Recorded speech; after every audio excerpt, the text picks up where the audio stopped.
ಮದುವೆ ಮಾಡಿ ನೋಡು, ಮನೆ ಕಟ್ಟಿ ನೋಡು ಅಂತ ಹೇಳ್ತಾರೆ. ಈಗ ಆಲ್ರೆಡಿ ನಮ್ಮ ಸುಧೀರ್ ಮನೆ ಕಟ್ಟಿಬಿಟ್ಟಿದ್ದಾರೆ. ಅದಕ್ಕೆ ಅಂಬರೀಷ್ ನಿಲಯ ಅಂತ ಕೂಡ ಹಾಕಿದ್ದಾರೆ. ನನಗೆ ಸುಧೀರ್ ಪರಿಚಯ ಬಹುಶಃ 80ರ ದಶಕದಲ್ಲಿ ರಾಮ ಲಕ್ಷ್ಮಣ ಅನ್ನೋ ಒಂದು ಸಿನಿಮಾ ಆಗಬೇಕಾಗಿತ್ತು. MP ಶಂಕರ್ ಅವರು ಅದರ ನಿರ್ಮಾಪಕರು.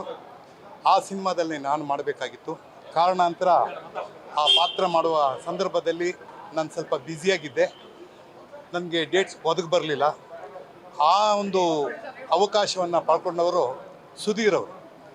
ರಾಮ ಲಕ್ಷ್ಮಣ ಚಿತ್ರದ ಮೂಲಕ ಕನ್ನಡ ಚಿತ್ರರಂಗಕ್ಕೆ ಪಾದಾರ್ಪಣೆ ಮಾಡಿ ಇವತ್ತು ರಾಮ ಲಕ್ಷ್ಮಣ ಅನ್ನುವ 2 ಮಕ್ಕಳನ್ನು ಕನ್ನಡ ಚಿತ್ರರಂಗಕ್ಕೆ ಕೊಟ್ಟು ಹೋಗಿದ್ದಾರೆ. ಅವರು ಒಬ್ಬರು ತರುಣ್ ಸುಧೀರು, ಮತ್ತೊಬ್ಬರು ನಂದಾ ಕಿಶೋರ್. ಇಬ್ಬರು ಸಾಕಷ್ಟು ಕಷ್ಟಪಟ್ಟು ಬಂದಿದ್ದಾರೆ. ಯಾಕೆ ಅಂತಂದರೆ ನಾಟಕ ರಂಗದಿಂದ ಬಂದಂಥ ಒಬ್ಬ ಕಲಾವಿದ ಈ ಮಟ್ಟಕ್ಕೆ ಬೆಳೆದು ಅವರು ಮಧ್ಯದಲ್ಲಿ ತೀರ್ಕೊಂಡ್ಬಿಡ್ತಾರೆ. ಆನಂತರ ಮಾಲತಿ ನನ್ನ ತಂಗಿ ಈ ಇಬ್ಬರು ಮಕ್ಕಳನ್ನು ಸಾಕಿ ಇವತ್ತು ಈ ಮದುವೆಗೆ ಕರೆದಿದ್ದಾರೆ. ನಮಗೆ ಹಿರಿಯರಾಗಿ, ಕನ್ನಡ ಚಿತ್ರರಂಗದ ಹಿರಿಯರಾಗಿ ನಮ್ಮ ಕೆಲಸ ಆಶೀರ್ವಾದ ಮಾಡೋದು. ಬಂದಿದ್ದೀವಿ. ತರುಣ್ ಸುಧೀರ್ಗೆ ನಾವು ಆಶೀರ್ವಾದ ಮಾಡಿದ್ದೀವಿ. ಅವರ ಮದುವೆಯ ಈ ಒಂದು ದಿನ ಇನ್ನೊಂದು ದಿನದಲ್ಲಿ ಸಂತೋಷವಾಗಿ ನೆಮ್ಮದಿಯಾಗಿ ಅವರು ಇರಲಿ ಅಂತ ಹೇಳ್ತಾ, ಏನಂದರೆ ಈ ಮದುವೆಗೆ ಹಿಂದೆ ನಿಂತು ಕೆಲಸ ಮಾಡ್ತಂಥ ರಾಜು ಅವರು ಹಾಗೂ DS ಮ್ಯಾಕ್ಸ್ನ ದಯಾನಂದ್ ಅವ್ರನ್ನ ನಾವು ಸ್ಮರಿಸ್ಕೋಬೇಕಾಗತ್ತೆ.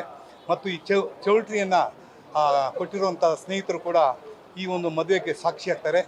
ಮತ್ತು ಈ ಒಂದು ಮದುವೆಗೆ ನನ್ನ ಶಿಷ್ಯ ಅಂತ ಹೇಳೋದಿಲ್ಲ, ನನ್ನ ತಮ್ಮ, ನಮ್ಮ ಅನಂತು. ಯಾಕೆಂದರೆ ಈ ಕರ್ನಾಟಕ ಚಿತ್ರರಂಗದಲ್ಲಿ ಪ್ರತಿಯೊಂದು ಮದುವೆಗೂ ಪ್ರತಿಯೊಬ್ಬ ಕಲಾವಿದನ್ನು ಕರೆಸಿ ಅವ್ರನ್ನ ಮಂಟಪಕ್ಕೆ ಕರ್ಕೊಂಡೋಗಿ ಮತ್ತೆ ವಾಪಸ್ ಕಳಿಸೋ ಜವಾಬ್ದಾರಿ ನಮ್ಮ ಅನಂತು ಮತ್ತು ರಮೇಶ್ ಅವರು ತೊಗೊಂಡಿದ್ದಾರೆ. ಈ ಒಂದು ಸಂದರ್ಭದಲ್ಲಿ ಅವರಿಬ್ಬರಿಗೂ ಧನ್ಯವಾದಗಳನ್ನ ಹೇಳ್ತೀನಿ. ಈ ಮದುವೆಗೆ ಕರೆದಿದ್ದಾರೆ. ನಮಗೆ ಹಿರಿಯರಾಗಿ, ಕನ್ನಡ ಚಿತ್ರರಂಗದ ಹಿರಿಯರಾಗಿ ನಮ್ಮ ಕೆಲಸ ಆಶೀರ್ವಾದ ಮಾಡೋದು. ಬಂದಿದ್ದೀವಿ. ತರುಣ್ ಸುಧೀರ್ಗೆ ನಾವು ಆಶೀರ್ವಾದ ಮಾಡಿದ್ದೀವಿ. ಅವರ ಮದುವೆಯ ಈ ಒಂದು ದಿನ ಇನ್ನೊಂದು ದಿನದಲ್ಲಿ ಸಂತೋಷವಾಗಿ ನೆಮ್ಮದಿಯಾಗಿ ಅವರು ಇರಲಿ ಅಂತ ಹೇಳ್ತಾ ನನ್ನ ಮಾತು ಮುಗಿಸ್ತೀನಿ. ನಮಸ್ಕಾರ.